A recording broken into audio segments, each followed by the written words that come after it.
Aujourd'hui, le Seigneur va m'aider à te communiquer l'esprit de grâce. Quand vous avez l'esprit de grâce, vous pouvez avoir mal quand on vous fait des choses. Vous pouvez avoir la douleur, mais se venger ne sera plus une priorité comme avant. Vous allez comprendre pourquoi aujourd'hui, ne pas répondre et puis sembler faible n'est pas vraiment un aveu de faiblesse, mais c'est plutôt une victoire. Amen. À partir de ce soir, c'est un conseil que je te donne. Tout à l'heure, quand on va visiter les Écritures, tu vas comprendre. Si jamais on te fait du mal, enferme-toi, pleure. C'est normal. Toute personne a droit d'avoir mal et a droit d'exprimer sa douleur. Mais toute personne n'a pas le droit d'aller se venger. Amen. Ça ressemble à une faiblesse. Mais quand vous n'avez pas un certain niveau spirituel, vous ne pouvez pas comprendre que quand vous ne répondez pas, vous êtes riche. Bon, ça ressemble à rien ce que je dis. Mais on va aller dans les Écritures, vous allez voir. Je vous disais tantôt la dernière fois, c'est la connaissance de la parole qui va te libérer. Amen. La connaissance de la parole va faire de toi un disciple accompli, à travers lequel Dieu va réaliser ses projets. Amen. Et si vous êtes une personne que Dieu peut manipuler pour réaliser ses projets, vous êtes béni. Vous êtes béni. Je peux dire terre à terre, vous êtes grave, béni, grave. Amen. Alléluia. Le Saint-Esprit dans mes méditations m'a parlé de la vie de Joseph que j'ai partagée en 3 parties. Donc nous allons parler de la grâce, de l'esprit de grâce, du succès, l'esprit de grâce et du succès, l'esprit de grâce et de délivrance, l'esprit de grâce et de victoire. En un mot, l'esprit de grâce et l'accomplissement de notre destinée. Alors premièrement, nous on ne va pas parler de la naissance de Joseph, mais on va plutôt parler dans la partie 1 du songe, des 2 songes que Joseph a eus. Et on va expliquer pourquoi il a eu ces 2 songes. Et on va montrer les différentes autres parties. Et vous allez voir. Alors allons-y dans Genèse, le chapitre 37. On va voir les 2 songes de Joseph. Voilà, comment ça va. Jacob demeura dans le pays de Canaan. Très bien. Où avait séjourné son père. Voici la postérité de Jacob. Oui. Joseph, âgé de 17 ans, faisait paître le troupeau avec ses frères. Cet enfant étant près des fils de Bila et des fils de Zilpa, femme de son père. Et Joseph rapportait à leur père leur mot. Israël aimait Joseph plus que tous ses autres fils. Parce qu'il avait eu dans sa vieillesse. Et il lui fit une tunique de plusieurs couleurs. Ses frères virent que leur père l'aimait plus que lui. Et ils le prirent en haine. Ils le voulurent parler avec amitié. Joseph eut un songe et il le raconta à ses frères. Très bien. Ils le haïrent encore davantage. Il leur dit: écoutez donc ce songe que j'ai eu. Nous étions alignés des gerbes au milieu des champs, et voici, ma gerbe se leva et se tint debout, et vos gerbes l'entourèrent et se prosternèrent devant elle. Ses frères lui disent: est-ce que tu régneras sur nous? Est-ce que tu nous gouverneras? Donc on reprend, ils étaient alliés les gerbes, et les gerbes de ses frères se sont prosternés devant la gerbe de Joseph. Vous avez vu, non? Les gerbes de ses frères. Là, on ne nous dit pas que Joseph a eu la foi, Joseph a fait quelque chose. Donc vous voyez, on est dans un autre contexte de la grâce. Donc, Joseph a un songe où Dieu lui montre que dans sa destinée, il sera établi, ou alors il est établi sur ses frères, alors que c'est lui le plus petit. Vous voyez? Donc vous voyez comment l'expression de la grâce est différente, carrément le contraire de nos pensées humaines. La grâce ne coïncide jamais avec nos raisonnements humains. Dans une famille, généralement, ce n'est pas l'aîné. C'est l'aîné. Amen ou amen pas? Amen. Et généralement, les droits là, ça vient par privilège. Bon, on dit après celui-là, il y a lui là d'abord. Après celui-là, il y a lui-ci, celui-ci. Après, jusqu'à ce qu'on arrive. Mais Joseph est carrément le dernier. Il y a son frère Benjamin, mais donc lui, il est dans le dernier là-bas. Alors, comment l'avant-dernier fils, le 11e, est celui que Dieu a établi dans le spirituel sur les autres? Bon, normalement, humainement, là, si on te dit ça, là, moi-même, moi, on me dit, je ne suis pas d'accord. Aïe. Attends, les enfants de ma mère, il y en a 4. Il y a la prophétesse Eliane, il y a moi, il y a Jacqueline, et puis il y a Jean-Camille. Et puis on vient me dire non, dans le spirituel, Jean-Camille est établi sur toi. Même demain, après-demain, avant-demain, moi je ne suis pas d'accord. Il dit à Dieu, je n'accepte pas. Pourquoi moi, je ne suis pas établi sur lui, et puis lui, il est établi sur moi. Quand j'ai dit comme ça, au moins tu as compris, non? C'est-à-dire, toi, tu vois dans ta famille là-bas, et puis ton petit frère qui est né, tu as payé son école, tu as fait tout, tu l'as envoyé en France, tu as fait partie, et puis on vient te donner une révélation. Non, dans le spirituel, il est établi sur toi. Non, pourquoi lui ne me fait pas réussir? Et puis moi, j'ai fait réussir quelqu'un qui est établi sur moi. C'est-à-dire, humainement, c'est comme ça qu'on va raisonner. Vous voyez, humainement.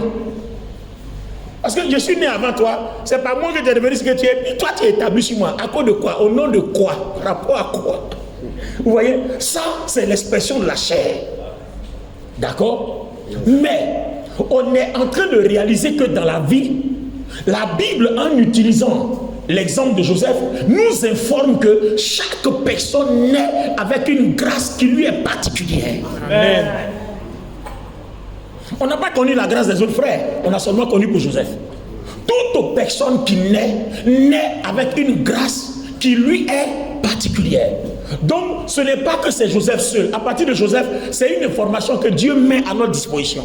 Nous qui croyons en lui. Que vous naissez toujours avec une grâce.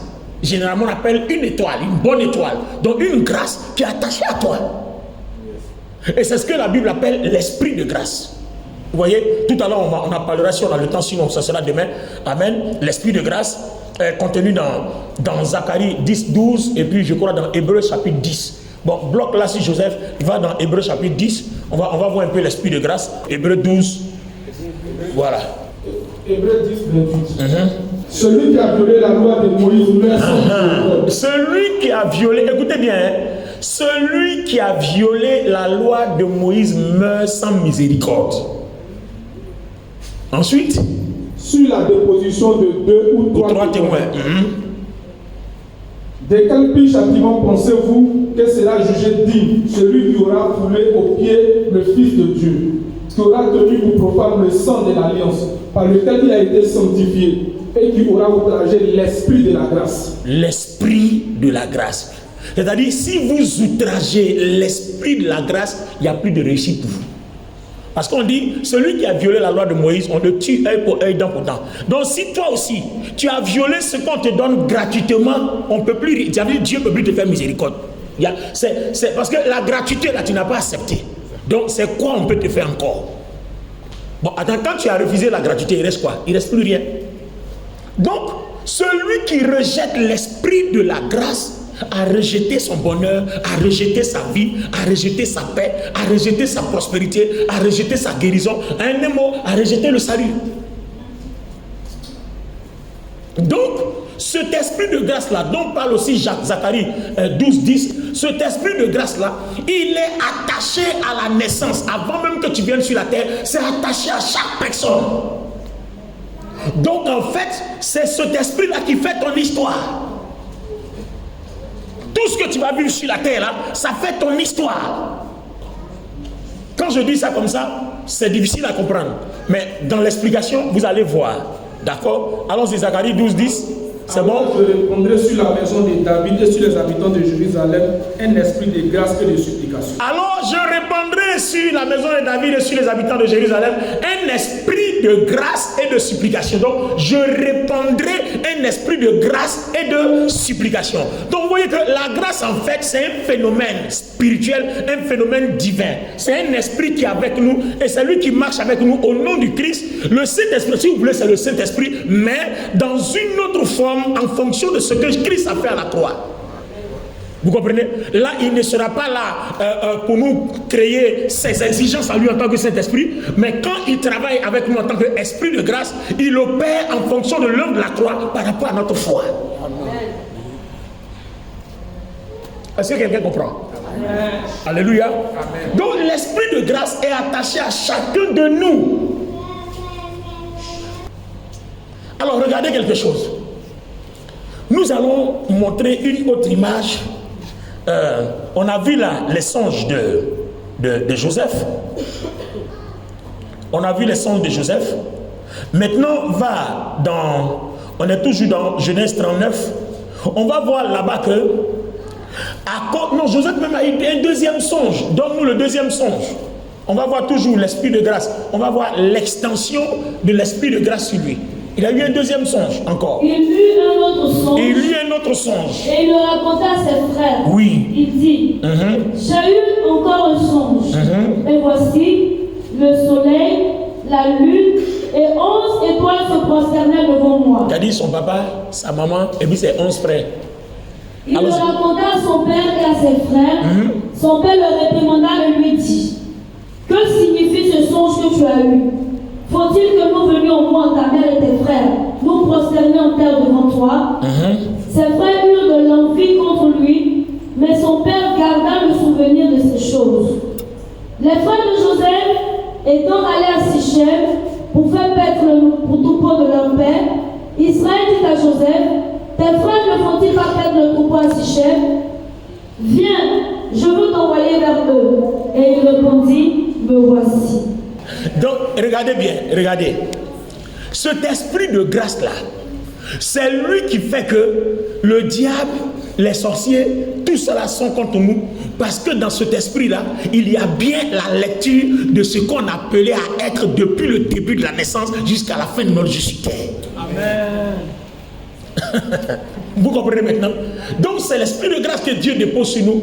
C'est la lecture de notre destinée. C'est la lecture de notre vie. Donc quand un démon ou alors un sorcier a envie de voir qui tu vas devenir, il s'en va vérifier dans l'esprit là. On va savoir que Dakouri, on sait que quand il va naître, 30 ans après il va devenir ministre, après il va devenir premier ministre, et puis 10 ans plus tard, c'est-à-dire à l'âge de 45 ans, il va devenir président. Tout ça là, ça y est là. Donc qu'est-ce que l'ennemi fait? L'ennemi maintenant va préparer ses plans pour combattre cette destinée-là. Alors que Jésus aussi l'a garanti. Cet esprit de grâce, c'est garanti pour nous. Vous voyez, depuis notre naissance, si vous n'avez pas Jésus, on peut perturber. Mais quand vous avez Jésus, Jésus arrange, il répare et puis il remet à sa place. Pour le moment, quand je dis comme ça, vous ne comprenez pas bien. Non, je vois ton visage. Amen. Mais je continue mon explication. Je ne vais pas me laisser avoir. Je continue mon explication. Parce que tout à l'heure, dans peu de temps, tu vas dire Amen. Alors, va maintenant dans Genèse 39. On a vu les deux songes. On comprend qu'à cause des deux songes-là, Dieu nous informe qu'il y a un esprit de grâce sur Joseph. Donc, à cause de cet esprit de grâce-là, partout où Joseph va entrer, ça marchera. La preuve, quand ses frères vont être jaloux, ses frères vont le vendre, ils vont chercher à le tuer, ça ne va pas marcher, ils vont le vendre aux Ismaélites, d'accord? Après l'intervention de Ruben, ils vont le vendre aux Ismaélites. Alors regardez très bien, les Ismaélites le vendent à Potiphar. Quand Joseph met les pieds chez Potiphar, Potiphar lui-même témoigne que depuis que Joseph a mis les pieds dans sa maison, tout marche pour lui. C'est-à-dire qu'il a vu qu'il y a une différence entre sa vie passée, sa vie financière passée, sa vie matérielle passée, sa vie de gloire passée, et puis depuis que Joseph est rentré. Donc Joseph est rentré avec quelque chose. C'est avec quoi? La grâce. Donc l'esprit de grâce était sur lui. Maintenant regardez bien. Quand le diable t'attaque là, c'est pas parce que d'accord, c'est pas parce que tu es joli ou bien non, on s'en fout. Le diable fait rien avec ça. Le diable t'attaque pas pour ce que tu es, mais il t'attaque pour ce qui est en toi et pour ce qui est en toi va faire de toi. Amen. On continue l'explication. Une fois que Joseph, sa destinée est ficelée comme ça, il a vu les songes et on se rend compte que tout marche pour lui. Même quand on veut le tuer, on le vend. Quelqu'un intervient, on le vend. Et puis il arrive quelque part. Et quelqu'un même, on le prend, on vient le vendre comme esclave. Et c'est l'esclave qui fait rentrer la grâce. Dès qu'il rentre, le bonheur et la grâce localisent Potiphar. Alors maintenant, il va se passer quoi dans Genèse chapitre 39, je crois au verset 5. Dès que Potiphar lui établit sur sa maison. Donc Potiphar va l'établir sur sa maison parce que quand tu es avec lui là, ça marche. C'est pour ça que souvent aussi là dans la vie là, quand ça va choisir ses amis. Hein. Il y a des gens tu es avec eux là, ça marche. Il y a d'autres aussi tu marches avec eux, c'est la poisse. C'est-à-dire le peu de choses qui te restaient là, tout s'effrite. Il y a d'autres même aussi, rien que votre camaraderie là, ça marche. Mais généralement, on ne fait pas attention. Comme vous n'avez pas cette lecture biblique, vous ne faites pas attention. Mais sinon, il y a des gens, rien que votre camaraderie seulement là, ça marche. Potiphar a reçu Joseph. Lui-même, il a vu que s'il n'établit pas Joseph, non, c'est pas possible. Attends, il est rentré seulement dans la maison. Ça marche. Mais si on l'établit maintenant. Donc, comme le diable comprend que l'esprit de grâce sur Joseph commence à le faire exceller, qu'est-ce que le diable va faire? Le diable va créer un coup. Après ces choses, le diable va créer un coup. Donc après ces choses, il arriva que la femme de son maître porta les yeux sur Joseph. La femme de Potiphar va porter les yeux sur Joseph. Elle dit, couche avec moi. Couche avec moi. Oui. Il refusa. Il refusa. Et dit à la femme de son maître, voici, mon maître ne prend avec moi connaissance de rien dans la maison. Oui. Et il a remis entre mes mains tout ce qui lui appartient. Il n'est pas plus grand que moi dans cette maison, et il ne m'a rien interdit, excepté toi, parce que tu es sa femme. Donc regardez bien, Joseph dit à la femme, quand je suis rentré dans la maison, il m'a donné le pouvoir sur tout, sauf toi. Donc je ne peux pas exercer mon pouvoir là où il n'a pas été étendu. Mon pouvoir est limité quand je me retrouve face à toi. Donc, ce que tu proposes là, ça ne fait pas partie de mon pouvoir. Si tu me demandes autre chose, mais ta voix dans un lit ne fait pas partie de mes pouvoirs. Donc, qu'est-ce que Joseph fait? Joseph réalise qu'il est dans un dilemme. C'est la femme de son patron. S'il refuse, elle va renverser ça contre lui. Et généralement, beaucoup de femmes font ça. Hein. Elle aime un homme, elle aime un homme, elle aime un homme. Le jour que les intérêts sont mélangés, c'est fini. C'est-à-dire une colère mauvaise rentre en elle et puis c'est fini, on a tout détruit. Vous voyez, c'est exactement la même chose. Exactement, c'est pour ça qu'aujourd'hui, même quand je marche, quand je sens qu'une femme me drague, ça me fait peur, je suis déjà. Parce que demain, si tu n'as pas fait, demain on va proposer, il m'a dragué, et puis tu peux pas, tu vas parler, tu ne seras jamais propre. Ben oui. Tu vas beau te justifier, tu ne seras jamais propre. Parce que quand la femme a parlé, la bouche de la femme, de toute façon, c'est doux. Si elle a parlé, tu vas faire quoi? On va te déposer avec tous les arguments. C'est-à-dire, toi-même, tu es battu avant d'arriver au tribunal. Ben oui, tu es battu avant d'arriver au tribunal. Attends, la femme là, c'est pas la même chose. Elle attrape, Joseph dit non, je ne veux pas. Elle attrape les vêtements de Joseph. Donc Joseph laisse sa chemise. Et puis elle sort. Regardez la chemise, il m'a violé. La preuve, voilà sa chemise. Bon, si on prend une preuve comme ça là, d'accord, tu vas dire quoi? Mais c'est fini pour toi, c'est mort. C'est-à-dire, dans le film, même dans le scénario, tu es déjà mort. Même tu vas crier, c'est pas moi, on ne va jamais croire. Et c'est comme ça que Joseph va être jeté en prison. Pour rien. À cause de quoi? Parce que le diable veut tuer son étoile. Le diable veut tuer l'esprit de grâce qui est sur lui. Certaines de nos attaques sont dues à ça. Mais quand Joseph a été jeté en prison, qu'est-ce qu'il a fait? Il n'a rien dit. Il est resté calme. Et c'est pas comme nous là, que Dieu nous donne la sagesse de Joseph. Amen. Alléluia. Joseph, lui, il est resté calme, il n'a rien dit. Il a accepté toute la maltraitance. Il n'a pas pourtant aussi renié Dieu. Il a commencé à continuer à travailler. Vous vous souvenez de ce passage-là, non? Quand on a lu dans la version Parole de vie, Éphésiens 2, 8, où il s'est écrit que Christ est mort à la croix pour que nous soyons riches en bonnes œuvres. Vous voyez, nos bonnes œuvres. Les bonnes œuvres sont des actes de foi qui permettent une explosion de l'esprit de grâce dans notre vie. Amen. Joseph aurait pu faire autre chose à la femme. Parce qu'il sait qu'il est en danger. Il aurait pu faire autre chose à la femme. Il aurait dû même, parce qu'il est plus fort que la femme là, non? Joseph aurait dû faire quelque chose. Il n'a pas fait. Il a préféré aller en prison et puis il s'est tué. Il était assis là-bas. Donc vous voyez que là où l'esprit de grâce est sur vous, Et puis ça est sur chacun. Toutes les fois que quelqu'un envoie une mauvaise action, une mauvaise œuvre dans votre vie, et que vous répondez par une bonne œuvre, vous permettez l'explosion de l'esprit de grâce. Ses frères ont cherché à le tuer, Dieu n'a pas permis. Vous voyez, on l'a vendu à ce Potiphar, il est devenu encore excellent. Sa femme veut le violer, encore il s'en va en prison, il ne dit rien. Et de la prison, il devient gouverneur et chef du mari de la femme de Potiphar. Pourquoi? Parce qu'il n'a rien dit. C'est exactement ce que le Seigneur Jésus a fait. Humilié, frappé, il n'a pas ouvert la bouche. Comme un agneau qu'on envoie à la boucherie, il n'a pas ouvert la bouche. Et c'est à cause de ça que nous sommes guéris par ce maître Jésus.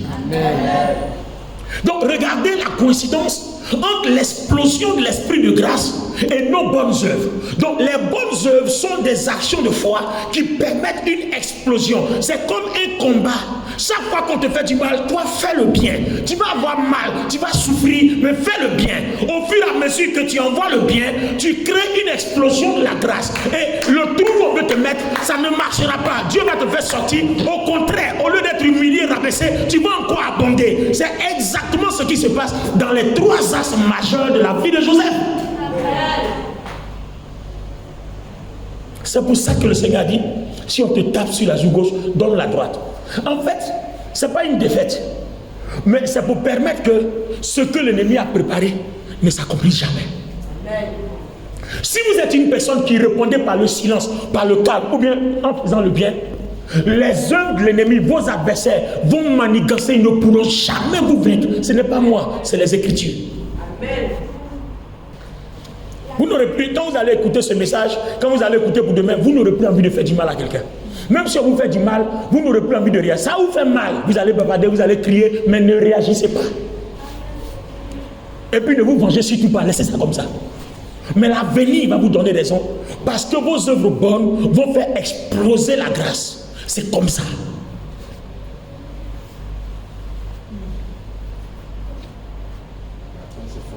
Un jour, il était entré dans la maison pour faire son ouvrage. Oui. Et qu'il n'avait là aucun des gens de la maison. Elle le saisit pour son vêtement en disant couche avec moi. Il lui laissa son vêtement dans la main et s'enfuit au dehors. L'esclave qui lui avait laissé son vêtement dans la main et qui s'était enfui dehors, elle appela les gens de sa maison et leur dit: voyez, il nous a amené un lépreux pour se jouer de nous. Cet homme est venu vers moi pour coucher avec moi, mais j'ai crié à haute voix. Et quand il a entendu que je levais la voix et que je criais, il a laissé son vêtement à côté de moi et s'est enfui dehors. Attends. Bon, les amis, vous et moi, c'est-à-dire l'invention qui est là, quand vous écoutez là, ça ne ressemble pas à la vérité. C'est la vérité. Mais est-ce qu'en réalité c'est la vérité? Non. Mais quand tu écoutes là, c'est tellement bien concocté, c'est-à-dire le scénario est tellement bien préparé. Quand tu écoutes là, mais c'est fini. Même Joseph, même tu vois être prophète, vous prophétiser, mais là, Joseph, c'est clair, tu n'es pas bien. Comment tu peux violer femme de les gens? Est-ce que vous comprenez?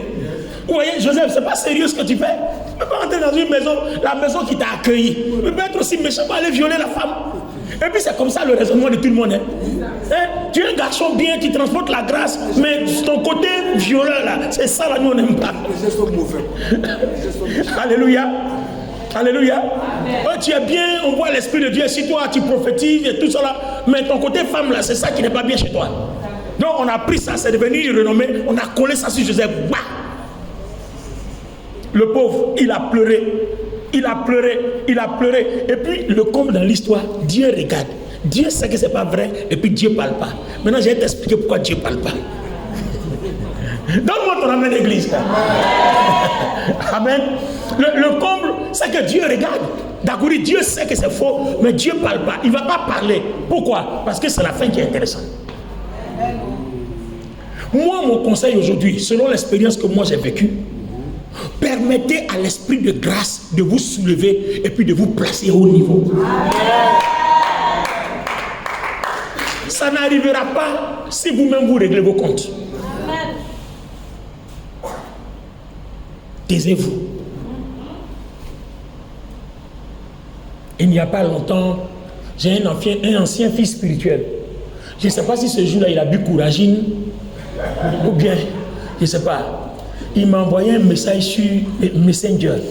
Il m'a insulté. J'ai encore ça dans mon téléphone. Ça dit quand je lis même, il dit le gars là-haut, il est bête, il est fou. Ou bien, je ne sais pas, hein.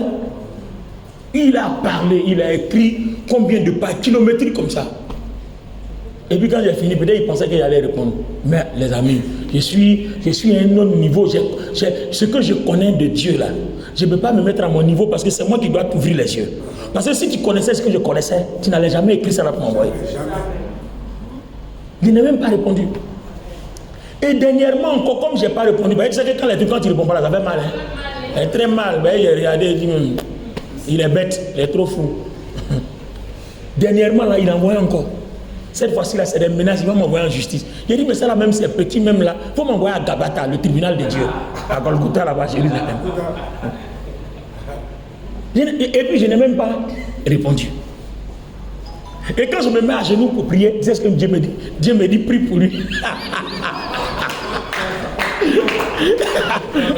Non mais j'ai prié. Dieu me dit, prie pour lui. J'ai prié. J'ai demandé à Dieu, Seigneur, je lui pardonne lui ses péchés. J'ai prié pour lui. Non, j'ai prié pour lui. Je vous dis la vérité devant le Saint-Esprit. J'ai prié pour lui. J'ai dit, Seigneur, pardonne-lui. Il ne sait même pas ce qu'il fait. C'est pas la prière que le Seigneur fait à la croix. Père, pardonne-le car ils ne savent pas ce qu'il faut. J'ai prié pour lui. Vous savez, il y a deux façons de marcher avec les gens. Dieu nous a donné un exemple dans la Bible. Lucifer a combattu Dieu, non? Ok. Dieu l'a combattu, il l'a fait chuter. Mais quand on lit Job, là, on dit Lucifer vient saluer Dieu. Dieu lui ouvre la porte, les deux causes. Mais le problème, c'est que Lucifer n'aura plus jamais un siège au paradis. Voilà. Voilà aussi le problème. Et puis la condamnation de Lucifer, là, ça ne changera pas. Sinon, les deux parlent, mais la condamnation de Lucifer ne changera pas. Vous voyez, il y a deux façons dont Dieu traite les gens. Dieu peut parler avec toi. Tu penses que c'est parce que tout va bien. Non, hein, il parle avec toi, mais ta condamnation est là. Donc, quelqu'un qui connaît la parole se méfie de ces choses-là. Ce n'est pas parce que tu te promènes en chute libre. C'est-à-dire tu insultes les gens, tu fais tout ce que tu veux, tu te promènes en chute libre, et puis tu es sûr que tout va bien. Mais ta condamnation est là. Aujourd'hui, Lucifer, là, pourquoi Dieu n'a pas exterminé? Et puis depuis 2000 ans, Jésus est mort à la croix, il continue de déranger les gens. Mais Dieu le regarde. Mais sa condamnation est là. Faites attention parce que Dieu fait peur. C'est ce genre de silence de Dieu là. Ça fait trop peur.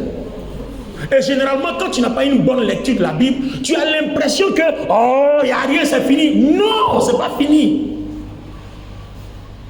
L'amour de Dieu est très passif, très latent, très dormant. Mais quand le temps de repentance va passer, parce qu'il y a un temps qu'on a fixé sur Lucifer, on espère qu'un jour il va dire bon d'accord, je voulais être Dieu, mais je ne veux plus. Quand le temps sera passé, Dieu va rentrer en action. Il va juger ses œuvres. C'est exactement comme ça pour toutes les rébellions. Vous-même, vous avez vu, non? Toutes les rébellions qui se sont soulevées dans les pays, tous ceux qui ont fait là, quel a été leur sort? Et puis, ça n'a pas été immédiat, hein? C'est dans le temps. Non, vous-même, vous êtes témoins. Tous ceux qui ont participé à des rébellions, leur sort là, ça s'est passé, mais dans le temps. Vous voyez, il y a des actes que Dieu punira forcément. Mais il va te laisser le temps, espérant que tu vas revenir sur ta décision. Mais quand le temps passe, c'est fini, Dieu va frapper. Regardez le cas de Joseph par exemple. La femme témoigne comme ça. Tout le monde est convaincu que Joseph est coupable. Le fait est tellement bien raconté. Et on a pris Joseph, on l'a jeté en prison carrément. Alors que la bonne action de Joseph, son bon comportement, de n'avoir pas touché à la femme, c'est-à-dire de n'avoir pas étendu son pouvoir là où son patron n'a pas étendu son pouvoir, le fait que Joseph n'ait rien dit, qu'il aille s'asseoir en prison calmement, ça a contribué, ça a permis à l'esprit de grâce de renverser la situation pour que la fin, le dénouement tourne à la faveur de Joseph. Au moment où ces choses-là se passaient, Joseph avait environ 30 ans. Regardez la beauté d'un jeune homme de 30 ans, bien en chair, bien frais. La gnagni était enjaillée d'un Joseph Zo, 30 ans, bien chic comme ça, chic, propre et cool. Et puis même la Bible même dit qu'il était beau, il était joli garçon. Il était frère. Eh d'accord. Alléluia. Donc, vous voyez un peu le genre de choses qui se passent. Joseph s'en va, on le prend comme ça, et puis il est en prison. Mais, à votre avis, un jeune homme de 30 ans, seul, abandonné, sans famille, sans père, sans mère, sans frère, seul au milieu des gens, à l'étranger. Si vous étiez à la place de Joseph, quelle aurait été votre première réaction? Pardon?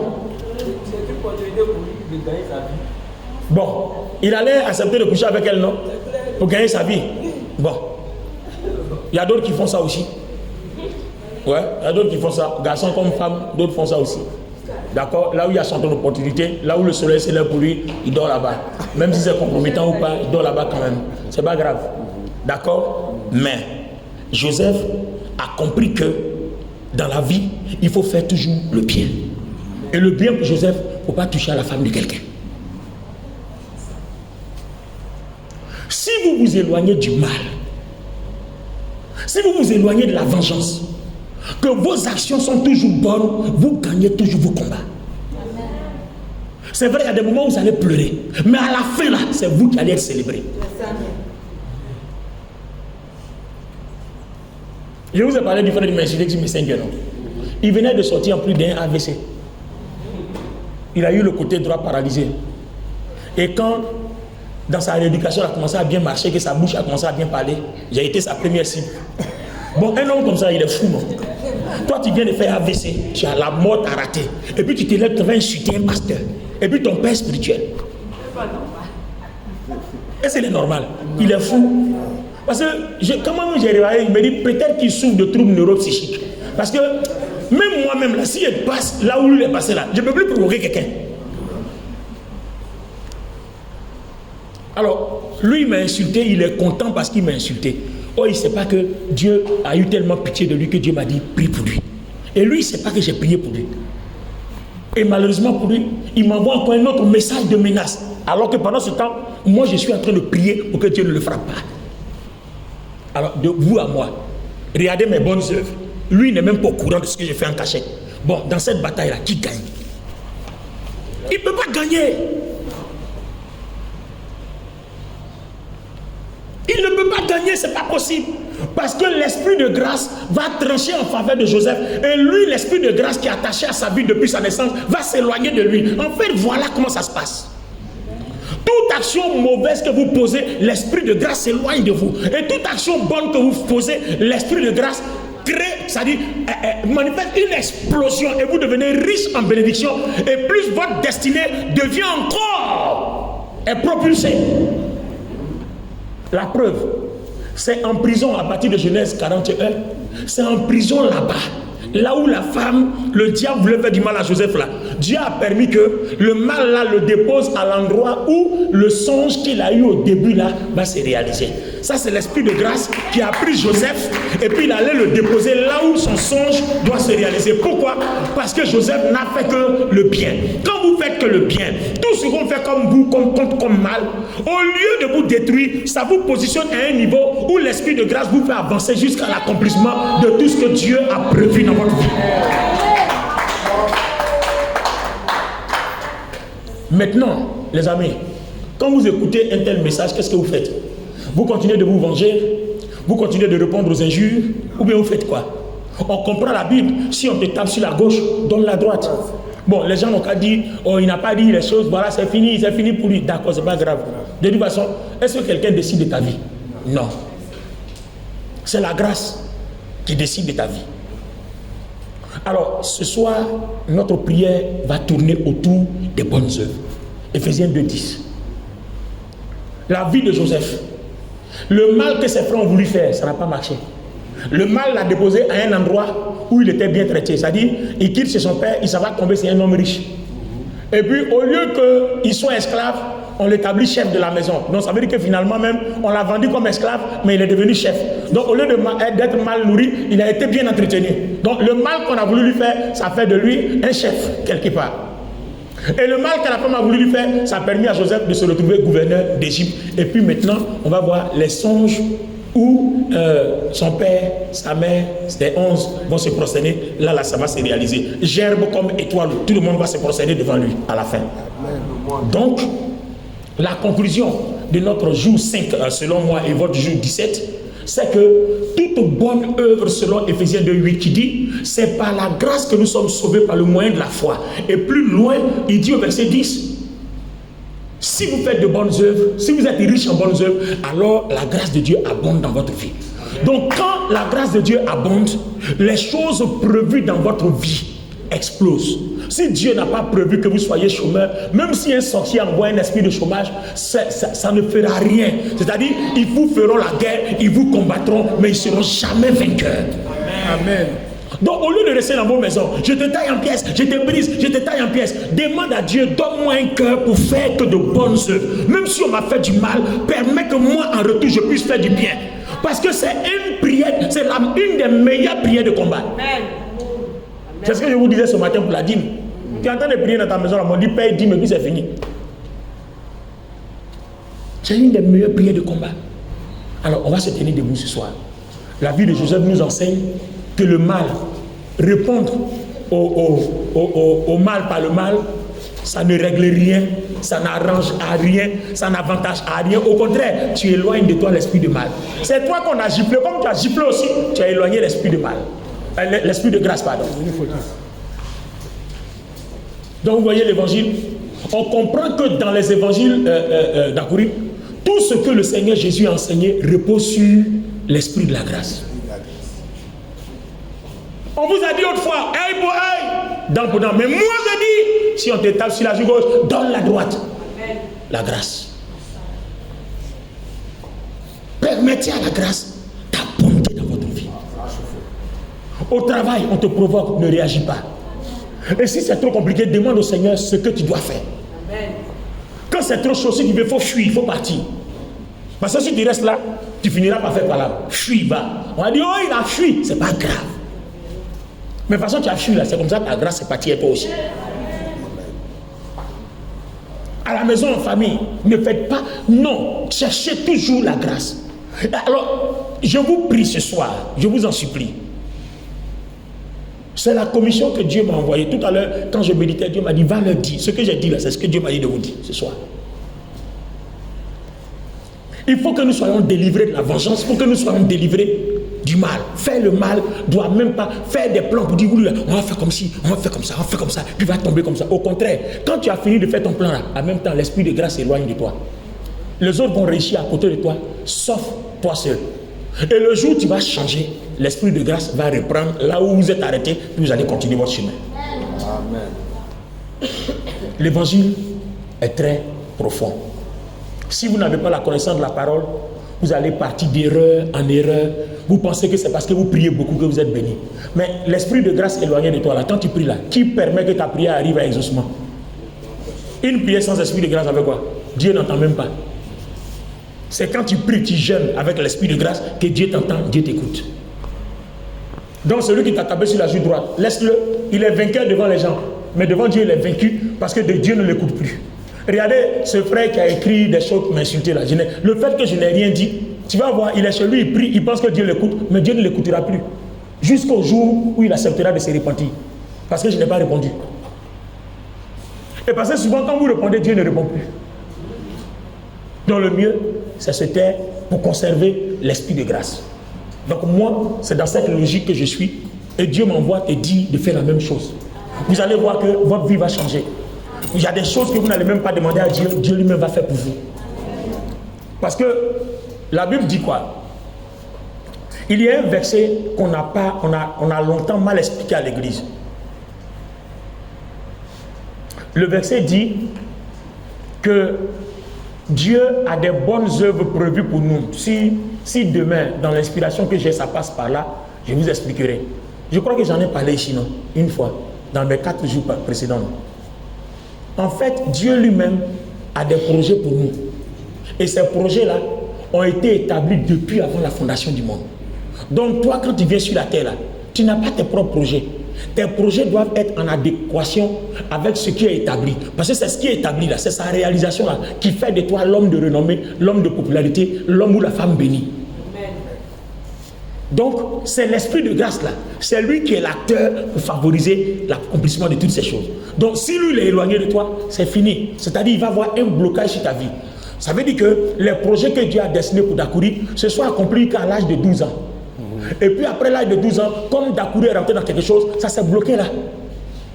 Et puis c'est à 50 ans que Dakouri réalise qu'il a besoin de Jésus et que dans Jésus là, il faut qu'il fasse le bien. Donc depuis là où ça s'arrêtait à l'âge de 12 ans là, ça va reprendre, ça va commencer à continuer à partir de 50 ans. Regardez le nombre d'années qu'il a perdu. C'est-à-dire qu'il a souffert de 12 ans à 50 ans gratuit. Et c'est à partir de 50 ans que le blocage là, comme tu es revenu à la normale, ça commence. Regarde ce que tu as perdu. Alors que tu aurais pu vivre dans la grâce.